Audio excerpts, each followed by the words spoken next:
Yeah, just very busy. It's actually my wedding a week on Sunday, so it's been quite hectic. All right, okay. Mm.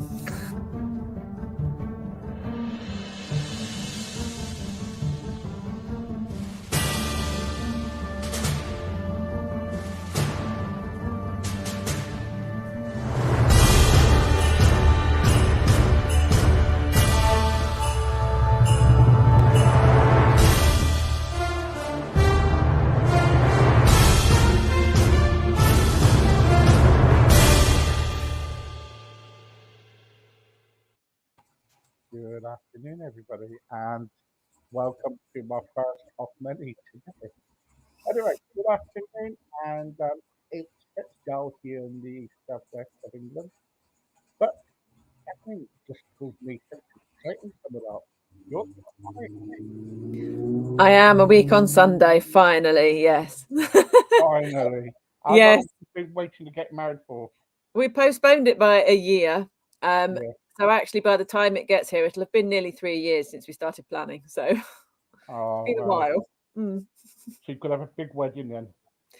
It's got smaller as we've gone along. We're down to about 60 now, but that's a nice number, quite sort of intimate and, close friends and family really. So yeah, Mm, no, it's mm.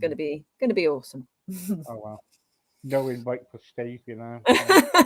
No invite for me. Don't worry. No, don't worry. Don't worry. Right. Okay. So tell everybody, Jacqueline, what you do, because there's probably people listening now that not Mhm. heard you before. Sure. So if you can do that for me. Yeah, that's great. So I'm a women's wellbeing author and coach, and I write and talk and share a lot about well-being, about self-care, about taking the first steps to self-care, and then exploring the other things that kind of open up as a result of that. So, um, a lot of people tend to find that because they don't spend much time kind of thinking about what they need for themselves, that other areas of their life can suffer. And one of the things that I help them to understand is that when you reprioritize a little bit and move yourself higher up the list, you can actually start to find other things in your life just very gently falling into place, because you've kind of shifted where your focus is. Right. And when you kind of like been doing your kind of coaching and everything, Yeah. and then someone comes to you, anyway, hang on for a second. Show us your book. Have you got your book there? Yeah, this is my first book. So this is my memoirs, Right. Okay. Onward and Yep. Upward, That's really A- good. and that is my second book, which is the self-help book called You've Got This. So this one I published in 2018. I crowdfunded to raise money to get it professionally edited and everything. So I had loads of people's support to get it out into the world, because it was something that I always knew I needed to do. I had a lot of story to share.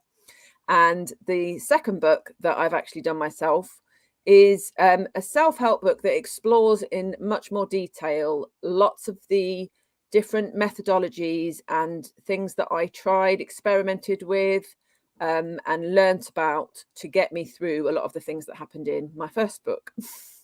And where can people buy your book? Both available on Amazon. So, the ever so slightly confusing thing is this one's in my maiden name, which is Jacqueline Rogerson.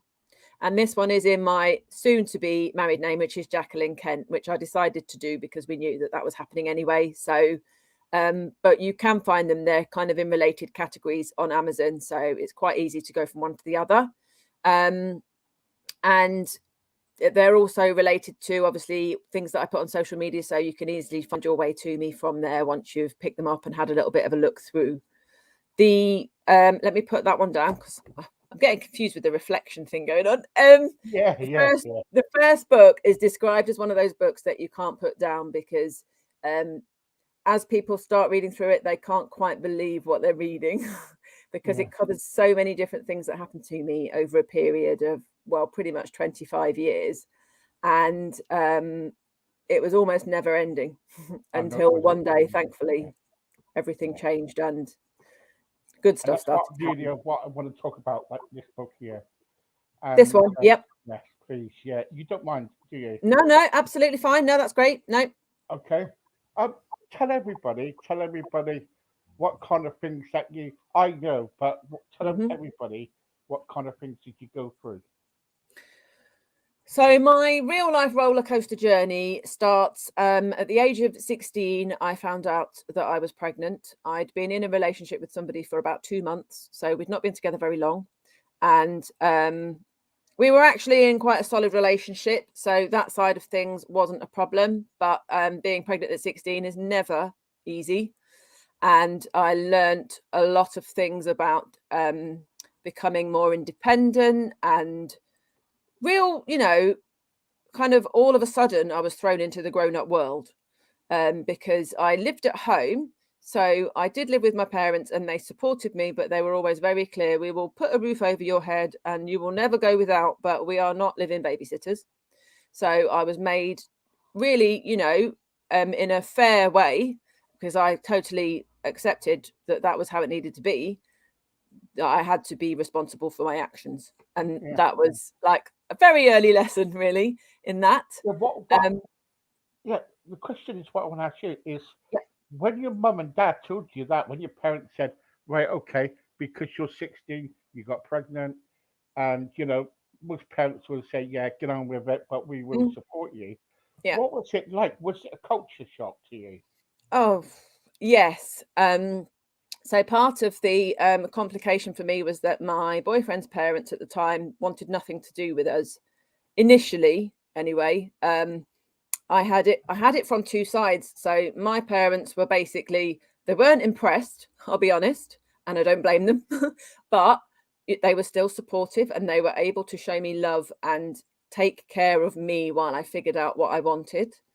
But at the same time, they were still very much, if you're able to find yourself in this situation, you're able to take some responsibility for what happens now.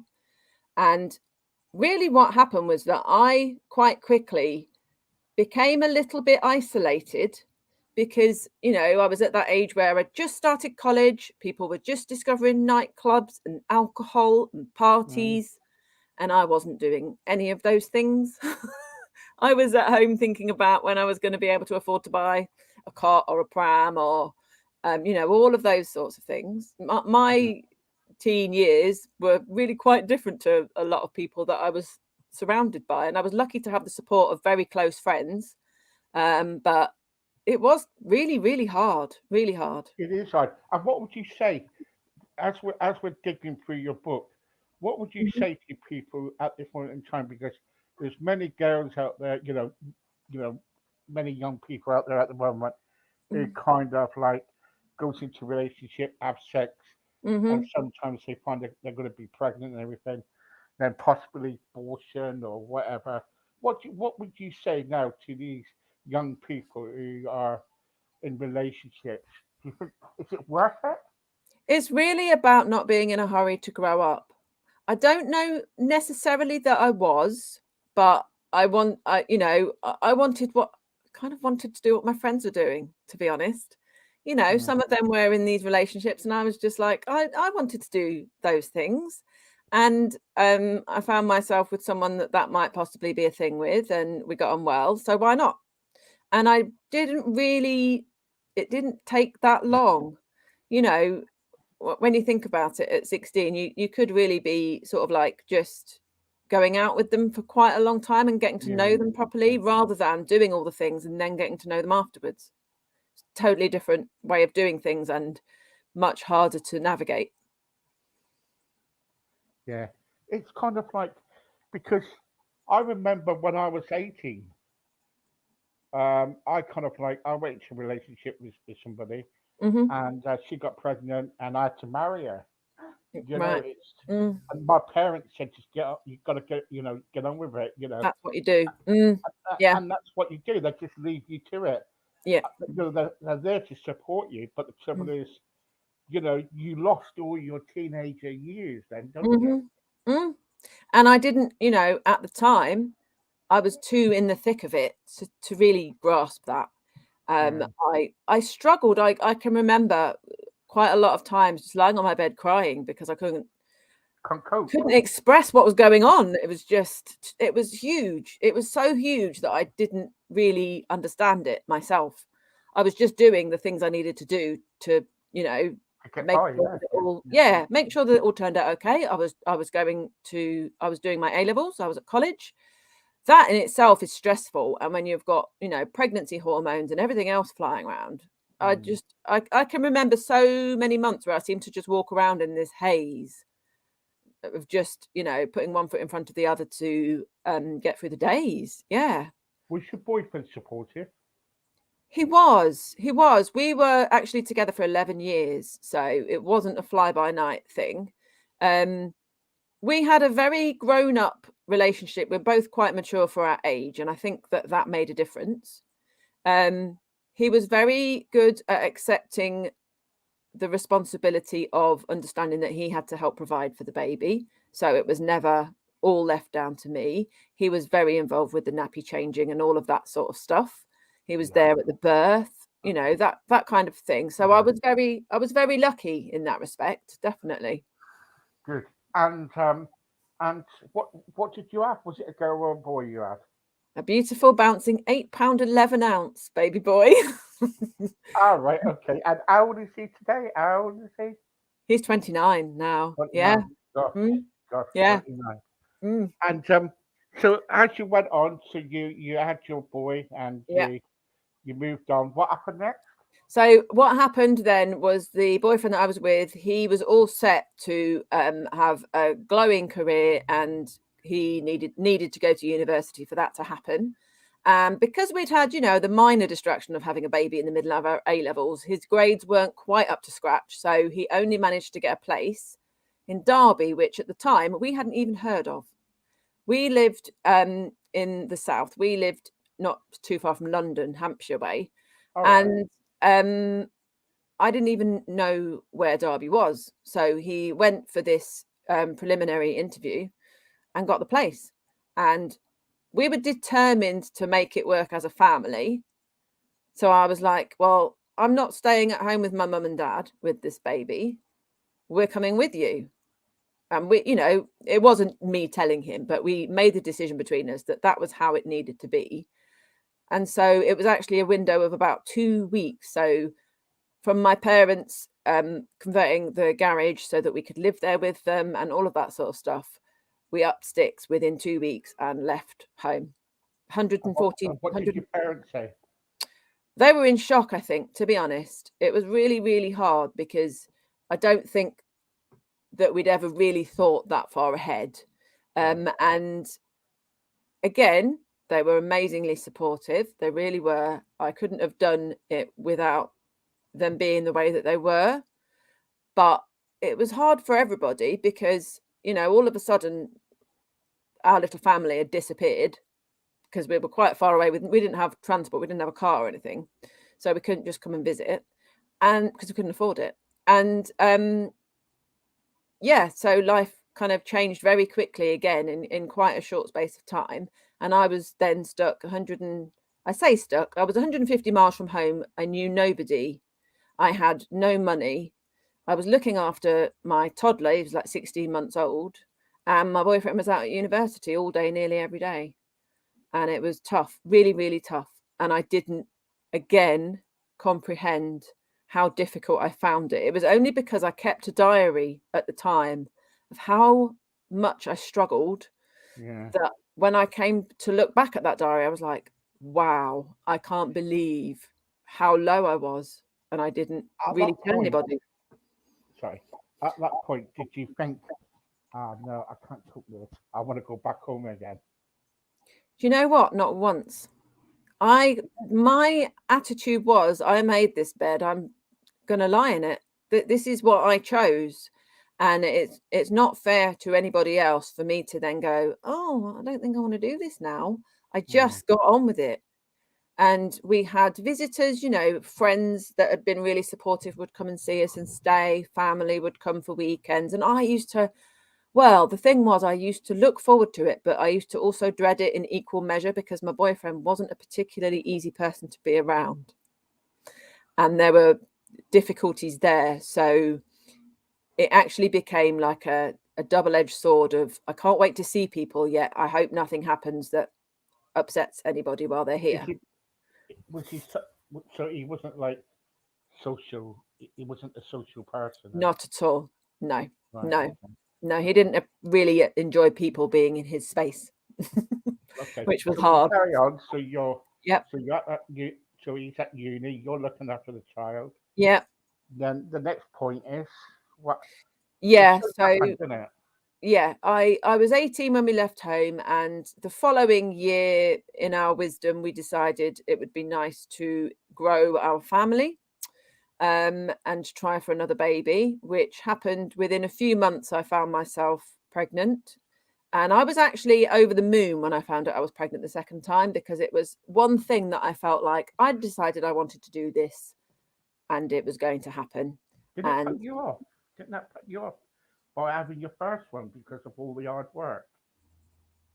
no, because I think I felt like this is what I do now. This is who I am now. I'm a mum, so I'll just Get on keep with it. Right. doing that. That's like we're having a family, kind of Right. like other people do, but they're a bit older and a bit more mature about it, Right. really. Okay.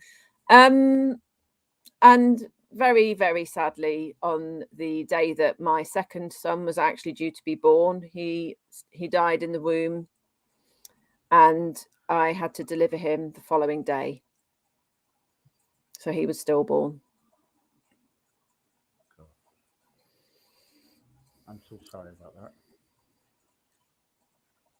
What do And you feel? What do you feel today? Because about that, what do you what every time it's his birthday, your son's birthday, mhm, do you get moments when you're kind of thinking about him and you're sad and what's going through your head each time? it's very much now. I mean, it not because it's 25 years on. There have been a lot of times, the anniversaries and birthdays for the first few years were really, really tough. But there were so many times that were also tough, just getting used to that whole scenario, having Mm, not lost grandparents or anybody. mm, And I did it in such a way that I made sure when I was grieving that I processed those emotions as they were happening. It was just something that I needed to do. I wasn't wanting to run away from feeling sad about it. And I mm, went to support groups and I had counseling and I did all of those things. And I I worked with student midwives to help them understand it from the perspective of a mum who's just lost her baby, to help them understand what they can do differently or better. Um, and he's always around. He's always very much part of our lives, but it's just in a different way than we ever wanted. mm. So just as an example, at my wedding next Sunday, we've got a special teddy bear that's called Teddy Bear Jay, because Jay was his name, and he'll be dressed in a suit and he'll be present as part of the ceremony with his brothers, just to symbolize, someone who can't be with us, but that we've not forgotten him. Right. Okay. Well done. Well done. So anyway, Thank you. so you lost your son. Hmm. Did your life after that go down a spiral, or what actually happened? I had some really, really dark times. My firstborn was just about 3.5. So I still had him to get out of bed for in the morning, but I actually stopped wanting to be.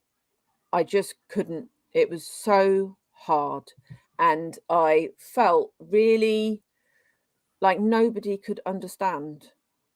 And I was very close with my boyfriend about it for a really long time. But obviously, as things develop, life moves on, and he had to get out and, carry on working and do all of the things that needed doing. And I just felt like I was left alone with it. Mm, And I focused on a lot of creative projects. I found that helped me immensely. So that was something that I've talked about a lot in my second book, because I did calligraphy, I did cross stitch, I did all these things to just help outpouring of my emotions and just to Yeah, express yeah, things so that I wasn't just sitting there with them all the time. yeah. Because it's a way of expression, wasn't it, for you? Yeah. And Yeah, I do think that, it was just what I felt naturally drawn to do. And I wrote a lot. I wrote a lot of diaries. I used to write him letters. I did lots of different things that felt like they were helping me to either be closer to him or be a little bit more on top of feeling so just absolutely rubbish, because there isn't a word over the 25 years, since I lost my son. I've concluded there is no word to describe how awful it makes you feel. There just isn't. It's not been invented. yeah, yeah. And so we move on, Yep. and so what happened then? So 9 months later, I also then sadly had a miscarriage at 11 weeks of pregnancy. And kind of just that was when I took the time to get some counseling and just focus on my recovery from the physical side of things as much Yeah, as yeah, anything else. Um, and then the following spring, I fell pregnant again, and that was with my third son, who is very much alive and kicking now. He is 23 now, and he still lives with us. But so when he arrived, that was like, for me, really the light at the end of a very long, very dark tunnel. And he made a big difference to my focus of how I was going to get through this, because it almost became as though it hadn't necessarily happened for a reason, but at least now I had, like, my focus had shifted again. yeah, yeah. And that's good, really, because you got another son. So Mm. so how many children have you got altogether now? So altogether now, I've got three sons who are 29, 23, and 15. And then obviously my son who sadly passed away. So yeah. God, with and because Mm. you've been through a lot. If Mm. I know you got a big story, and I wish I could be here Yeah. because it's a wonderful story you got. Thank you. If people if people are listening or watching now, Hmm. can you kind of like sum it up in a few words about you know if they do go through all this what you've been through, Hmm. you know, what would you say to them? What would you actually say? One of the things that I would say is don't be alone with it. Whatever you're feeling, even if expressing it to somebody has you feeling like you might even sound a little bit bonkers because you're quite honestly struggling to understand your own emotions, um, don't bottle that up. If you can find a way to write about it, know that whatever you're doing with your writing is just something you can do to help you to process some of those emotions. So I wrote a lot of things like letters and diary entries and things.